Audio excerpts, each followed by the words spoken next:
তোমরা 30 বছরের নিচে যাদের বয়স, 30-এর নিচে তোমরা হাত তোলো তো। 30 বছরের নিচে যাদের বয়স হাত উঠা। দেখেন দেখেন কি করি, দেখছেন? মাশাআল্লাহ, হাত নামা। এখন আমার প্রশ্ন হলো, এই যে 30 বছরের নিচে কিশোর যুবক, তোমরা বলো ভাই ইনসাফ করে, এখানে যারা আমরা জমা হইলাম তারা সারা বাংলাদেশের কথা বলে না?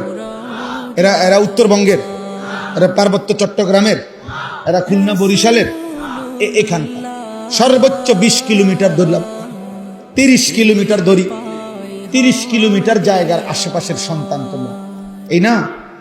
আমার কথা হলো, তুমি একটা ছেলে ভাবো যে 30 কিলোমিটার দূরত্বের এতটুকু জায়গার মধ্যে যদি এতগুলো ছেলের মধ্যে নামাজের চিহ্ন, ঈমান আমলের চিহ্ন কোথায়?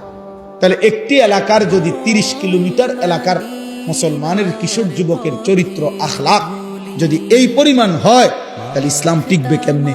আগামী দিনে আমরা সুখ পাবো কিনা? প্রিয় ভাই বলো।